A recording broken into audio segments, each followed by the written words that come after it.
মৰমৰ ছাত্ৰ ছাত্ৰীসকল, আজি আমি আলোচনা কৰিম বহুভুজৰ কোণৰ সমষ্টি।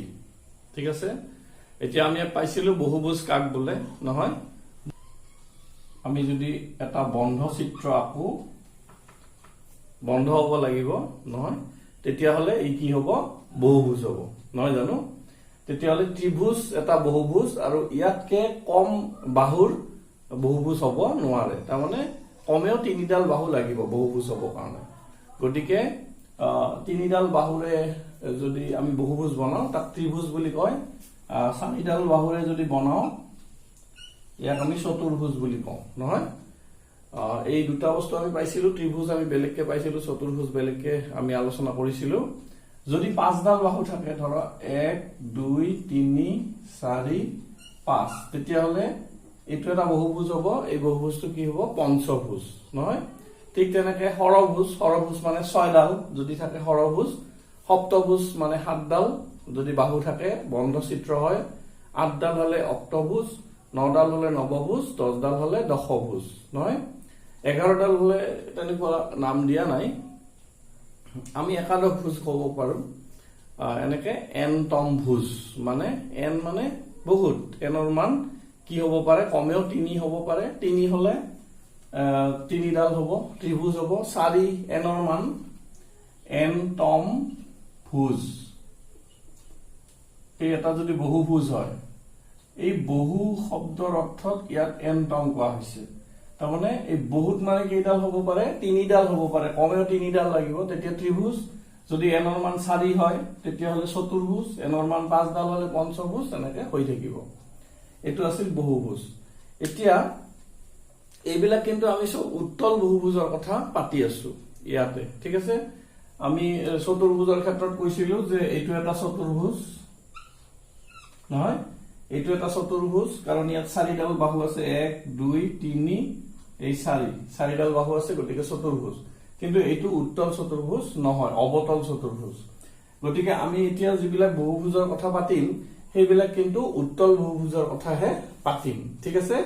কাৰণ অৱতল বহুভুজত কি কৈছিলো যে অৱতল বহুভুজত কমেও এডাল কৰ্ণ বাহিৰেদি যায়, নাইবা এটা কোণ 180তকে বেছি হয়, ঠিক আছে? গতিকে উত্তল বহুভুজৰ কথা ইয়াত আজি নাপাতো, আমি অৱতল বহুভুজৰ কথা নাপাতো, উত্তল বহুভুজৰ কথা পাতিম। উত্তল বহুভুজৰ কোণবিলাকৰ সমষ্টি। এতিয়া চোৱা, এই ত্ৰিভুজটোৰ কোণ কেইটা?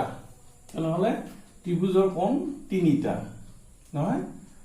ইয়াত চোৱা, বহুভুজৰ কোণ যেতিয়া কম, তাৰমানে বহুভুজৰ অন্তঃকোণ। ত্ৰিভুজৰ কোণ কেইটা? 3টা, তাৰমানে ত্ৰিভুজৰ অন্তঃকোণ কেইটা? কিছুমান ঠাইত কিতাপত অন্তঃকোণো লিখা থাকিব পাৰে আৰু কিছুমান ঠাইত অকল কোণ লেখা থাকিব পাৰে। গতিকে কোণ মানে হল অন্তঃকোণ, ঠিক আছে? চতুৰ্ভুজৰ কোণ কেইটা যদি কয়, তাৰমানে চতুৰ্ভুজৰ অন্তঃকোণ কেইটা? চতুৰ্ভুজৰ অন্তঃকোণ 4টা, পঞ্চভুজৰ অন্তঃকোণ 5টা, চতুৰ্ভুজৰ 4টা। এই অন্তঃকোণ বিলাকে চতুৰ্ভুজৰ কোণ কেইটা? 4টা, ঠিক আছে? গতিকে আমি আজি আলোচনা কৰিম কি? বহুভুজৰ কোণৰ যোগবিলাকৰ সমষ্টি কিমান হয়। যোগ কৰিলে বহুভুজৰ যিমান কোণ আছে সেই কোণ কেইটা যোগ কৰিলে কি হয় তাকে আমি চাম। তেতিয়াহ'লে আমি ত্ৰিভুজৰ ক্ষেত্ৰত পাইছিলো, ত্ৰিভুজত কি পাইছিলো? ইয়াত 3ডাল বাহু আছে, নহয়? আমি ত্ৰিভুজৰ ধৰ্ম এটা পাইছিলো যে ত্ৰিভুজৰ 3টা কোণৰ সমষ্টি কিমান? 180 ডিগ্ৰী। চতুৰ্ভুজৰ কিমান পাইছিলো মনত আছেনে? মুখস্থ ৰাখিব নালাগে। যদি চতুৰ্ভুজৰ মনত নাথাকে তেতিয়াহ'লে আমি কি কৰিম? সহজ বুদ্ধি হল যে দুটা ত্ৰিভুজ বনাই দিম। তেতিয়াহ'লে এই 3টা মিলি কিমান আছিল? 180, আৰু এই 3টা মিলি কিমান হল? 180। তাৰমানে কিমান হল? 180 180 360 ডিগ্ৰী। চতুৰ্ভুজৰ সৰ্বমুঠ 4টা কোণ, এই 4টা কোণৰ যোগফল কিমান? 360 ডিগ্ৰী। ঠিক তেনেকে আমি যদি পঞ্চভুজ লওঁ, 1 2 3 4 5, 5ডাল বাহুৰে গঠিত এইটো এটা বহুভুজ, ইয়াক পঞ্চভুজ বুলি কয়। এই 5টা কোণৰ যোগফল কিমান? তেতিয়াহ'লে আমি কি কৰিব পাৰো? ইয়াতে ভাগ কৰি দিলো, ইয়াতে ভাগ কৰিলো। কেইটা ত্ৰিভুজ হল? 3টা। গতিকে এটা ত্ৰিভুজৰ কোণৰ সংখ্যা কিমান 180 তিনিটাৰ কিমান হ'ব 3 পূৰণ 180 কিমান হ'ব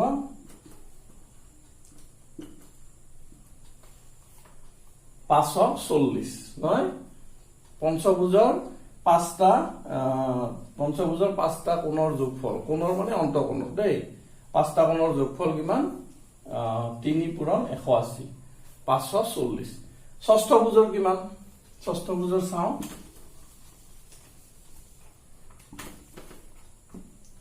ষষ্ঠভুজ 1 2 3 4 5 6 তেতিয়াহলে এই 6টা কোণৰ 3 4 5 6 এই 6টা কোণৰ যোগফল কিমান তেতিয়াহলে আমি কি কৰিব পাৰো এই একে ধৰণে ত্ৰিভুজ বনাব পাৰো এইটা ত্ৰিভুজৰ এটা ত্ৰিভুজ দুটা তিনটা চাৰিটা মানে এটা ত্ৰিভুজৰ যোগ কৰিলে ত্ৰিভুজ কোণবিলাকৰ সমষ্টি কিমান 180 গতিকে চাৰিটাত কিমান হ'ব 4 পূৰণ 180 কিমান হ'ব 720 ডিগ্ৰী ঠিক আছে এনেকে আমি যিমানটা বহুভুজ দিয়ে আমি এনেকে আঁকি আঁকি ত্ৰিভুজ বনাই বনাই যোগবিলাক ল'ব পাৰিম কিন্তু আমাক যদি কয় 100 বহুভুজৰ 100টা বাহু থকা বহুভুজ এটা কোণৰ সংখ্যা কিমান অন্তঃকোণবিলাকৰ যোগফল কিমান অন্তঃকোণবিলাকৰ যোগফল কিমান নহয় তেতিয়াহলে আমি 100টা বাহু থকা বহুভুজ এটা আঁকাৰ কাৰণে আমাৰ অলপ দিগদাৰ হ'ব নহয় জানো আৰু সেই 100টা আঁকাৰ পিছত তাক আমি প্ৰত্যেকটোৱে এটা এটা ত্ৰিভুজ বনালে আমাৰ ত্ৰিভুজ বনাই পূৰণ কৰোঁতে আমাৰ বহুত সময় লাগিব আৰু আঁকোতেও আমাৰ কষ্ট হ'ব গতিকে ইয়াৰ পৰা যদি আমি দেখো কিবা এটা যদি ফৰ্মুলা ওলাব পাৰো নহয় সেই ফৰ্মুলা যদি আমি বহাই দিও তেতিয়াহলে সহজ হ'ব হয় নাই গতিকে আমি আজি হেতু চেষ্টা কৰিম যে বহুভুজ বিলাকৰ অন্তঃকোণ বিলাকৰ যোগফল কিবা এটা ফৰ্মুলাত পেলোৱা যায় নেকি সহজে ওলোৱা যায় নেকি ঠিক আছে তেতিয়াহলে আমি আৰু ত্ৰিভুজ লম ইয়াত এটা ত্ৰিভুজ লম ত্ৰিভুজৰ কিমান 180 নহয় ত্ৰিভুজৰ যোগফল হল 180 চতুৰ্ভুজৰ কিমান 360 নহয় তাৰ মানে 360 কেনেকৈ লিখিব পাৰো 180 নহয় এটা ফৰ্মুলা হল কি যে ত্ৰিভুজৰ কেইডাল 3ডাল নহয় 3ৰ পৰা 2 বিয়োগ কৰো পূৰণ 180 তেতিয়াহলে 3ৰ পৰা 2 গলে কিমান 1 পূৰণ 180 কিমান হ'ব 180 থাকিব নহয় জানো ঠিকে আছে এতিয়া চোৱা 4ডাল বাহু হলে কি হ'ব 4 বিয়োগ কৰিলো 4ৰ পৰা 2 বিয়োগ কৰিলো পূৰণ 180 এটো চোৱাচোন 4ৰ পৰা 2 বিয়োগ কৰিলে কিমান হ'ব 2 গতিকে 2 পূৰণ 180 তাৰ মানে 360 তেতিয়াহলে চতুৰ্ভুজটো 360 ঠিক আছে এতিয়া পঞ্চভুজৰ চোৱা পঞ্চভুজৰ ইয়াত 3 আছে নহয় আমি 3ৰ জায়গাত এনেকে লিখিব পাৰো যে 5 পঞ্চভুজ কাৰণে 5 বিয়োগ 2 পূৰণ 180 তেতিয়াহলে ঠিকে হ'ব নহয় বুজি পাইছা তেতিয়াহলে ত্ৰিভুজৰ ক্ষেত্ৰত 3ডাল আছে গতিকে 3 বিয়োগ 2 পূৰণ 180 ডিগ্ৰী তাৰ মানে 180 ডিগ্ৰী তিনটা কোণৰ যোগফল চতুৰ্ভুজৰ ক্ষেত্ৰত 4ডাল বাহু আছে গতিকে 4 বিয়োগ 2 পূৰণ 180 ডিগ্ৰী এটো ব্ৰেকেট থাকা কাৰণে এটো পূৰণ বুজাব নহয় ইয়াত এটা পূৰণ দিলেও দিব পাৰা নিদিব পাৰা পঞ্চভুজৰ কি আছে 5ডাল থাকা কাৰণে 5 বিয়োগ 2 পূৰণ 180 ডিগ্ৰী ষষ্ঠভুজৰ কি হ'ব ষষ্ঠভুজৰ কিমান হ'ব চোৱা 180 180 180 180 চাৰিটা 180 তাৰ মানে 4 into 180 নহয় 4 into 180 ঠিক আছে যিমান হ'ব আৰু কিমান হ'ব 720 লিখিয়ে দিম নহয় 4 into 180 বুজি পাইছা এটা ত্ৰিভুজ দুটা ত্ৰিভুজ তিনটা ত্ৰিভুজ চাৰিটা ত্ৰিভুজ গতিকে এটা ত্ৰিভুজৰ কোণবিলাকৰ যোগফল কিমান 180 গতিকে চাৰিটাত কিমান হ'ব 4 into 180 ঠিক আছে 720 এতিয়া এই 4ক আমি এনেকৈ লিখিব পাৰো ইয়াত কেইডাল বাহু আছে 6ডাল নহয় ষড়ভুজৰ 6ডাল 6 বিয়োগ 2 পূৰণ 180 হ'ব তাৰ মানে আমি এটা ফৰ্মুলা পালো নাই চোৱা যদি 100টা বাহু বিশিষ্ট বহুভুজ হয় তেতিয়াহলে আমি কি লিখিব পাৰো যদি 100টা বাহু বিশিষ্ট হয় আমি কি লিখিব পাৰো এটো মুছি দিও যদি 100টা হয় কি লিখিব পাৰো 100ৰ পৰা 2 বিয়োগ তাৰমানে সবতে চোৱা 2 টো কমন 2 বিয়োগ কৰিছো এইটো 2 কৰিছো এইটো 2 কৰিছো এইটো 2 কৰিছো নহয় গতিকে যিমানডাল বাহু সেই বাহু সংখ্যাটো ইয়াত লিখিম তাৰ পৰা 2 বিয়োগ কৰিম কৰি পূৰণ 180 ডিগ্ৰী এইটো হ'ব 100তম কিমান 100তম বহুভুজৰ 100ডাল বাহু থকা বহুভুজৰ কিমান হ'ব অন্তঃকোণ বিলাকৰ যোগফল গতিকে nতম বাহু বিশিষ্ট যদি বহুভুজ হয় nতম বাহু বিশিষ্ট তেতিয়া হলে কি হ'ব n ডাল বাহু আছে n মানে কৈছো নহয় 3 হ'ব পাৰে 4 হ'ব পাৰে আৰু অগণন হ'ব পাৰে যিমান বঢ়াই থকা ইমানে হ'ব পাৰে গতিকে nতম বাহু বিশিষ্ট বহুভুজৰ অন্তঃকোণ বিলাকৰ যোগফল কি হ'ব পাৰে n - 2 * 180 ডিগ্ৰী এইটো এটা ফৰ্মুলা পাই গলো ইয়াক আৰু অলপমান সহজ কৰা যায় কি কৰা যায় n - 2 ইয়াক কি কৰা যায় 180 এনেকৈ লিখা যায় 2 * 90 ডিগ্ৰী নহয় গতিকে কি কৰা যাব এই দুইটো ইয়াত সোমাই দিয়া twice n - 2 to the 4 * 90 degree গতিকে আমি যেতিয়া গণিত কৰিম তেতিয়া এই ধৰণৰ অংকত আমি এই ফৰ্মুলাটো ব্যৱহাৰ কৰিম হয় এইটো লিখিব পাৰো নহলে এইটো লিখিব পাৰো এইটো দিও হ'ব এইটো হ'ব একে কথা খালি 180 জায়গাত আমি 90 লিখি 2 টো ইফালে পঠাই দিছো নহয় হ'ব বুজি পাইছা গতিকে আমি কি ফৰ্মুলা পালো হয় এইটো লিখিম n - 2 * 180 ডিগ্ৰী নাইবা twice n - 4 * 90 ডিগ্ৰী হল এতিয়া আমি চাও হয় না নহয় যদি সপ্তভুজ হয় মানে 7ডাল বাহু থাকে চোৱা 1 2 3 4 5 6 7 তেনেহলে ইয়াত কেইটা ত্ৰিভুজ হ'ব 1 2 3 4 5 হয় তাৰমানে কিমান হ'ব এটো কিন্তু সপ্তভুজ 1 2 3 ডাল 4 5 6 7 7ডাল বাহু আছে গতিকে সপ্তভুজ এই সপ্তভুজৰ কোণ বিলাকৰ যোগফল কিমান হ'ব ইয়াত কেইটা ত্ৰিভুজ পালো 1 2 3 4 5 গতে এটা ত্ৰিভুজৰ কিমান 180 ডিগ্ৰী কই নহয় এটা ত্ৰিভুজৰ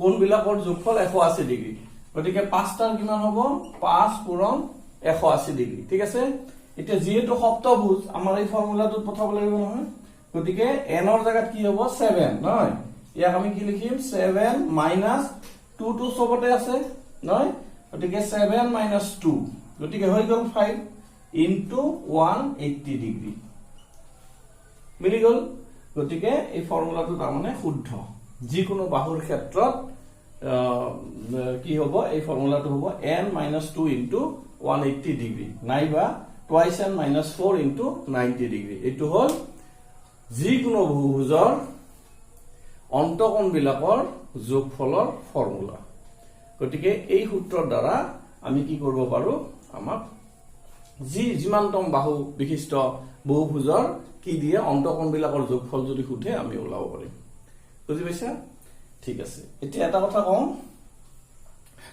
এটা কথা সুষম বহুভুজ কাক কয় ঠিক আছে সুষম বহুভুজ কি সুষম বহুভুজলে যি বহুভুজৰ সকলো বিলাক বাহুৰ যোগ সমান আৰু কোণ বিলাকৰ যোগ সমান কেতিয়াবা কিন্তু ভুল হয় ধৰা এইটো পঞ্চভুজ 1 2 3 4 5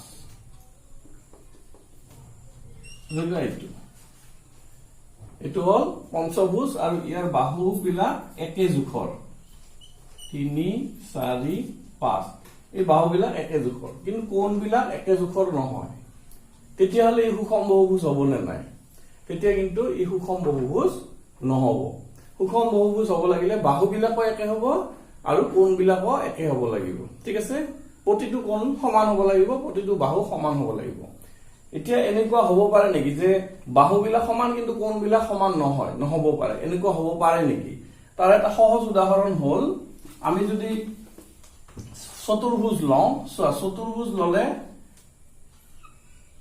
এইটো কি চতুৰ্ভুজ এটা ৰম্বাস পাইছো নহয় ৰম্বাসৰ কি চাৰিডাল বাহুৱে সমান এডাল বাহু সমান এডাল বাহু সমান এডাল বাহু এডাল সমান গোটেইকেইডাল বাহু সমান কিন্তু কোণ বিলাক সমান নহয় এইটো সৰু এইটো আৰু এইটো সৰু, এইটো কিন্তু ডাঙৰ, গতিকে এইটোৰ লগত এইটো নিমিলে, হলে এই দুটা যোগ কৰিলেহে 180 ডিগ্ৰী হ'ব, কিন্তু এই কোণবিলাক সমান নহয়, এইটো আৰু এইটো বিপৰীত কোণবিলাক সমান নহয়, গতিকে আমি গমেই পালো যে চাৰিডাল বাহু সমান কিন্তু কোণবিলাক সমান নহয়। কিন্তু বৰ্গটো এটা সুষম বহুভুজ, সুষম চতুৰ্ভুজ বৰ্গ, কিয়?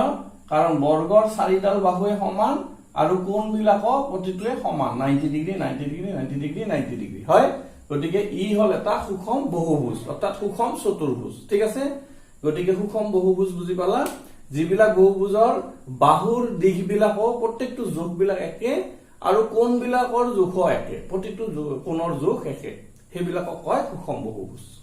হ'ব, তেতিয়াহ'লে আজিলৈকে এইখিনিয়ে থাকিল। ইয়াৰ পিছৰ এপিছডত আমি এটা বহুভুজৰ বহীকোণ কিমান হয়, বহীকোণৰ সমষ্টি কিমান, সেই বিষয়ে আলোচনা কৰিম। হ'ব, ঠিক আছে, ধন্যবাদ, আকৌ লগ পাম।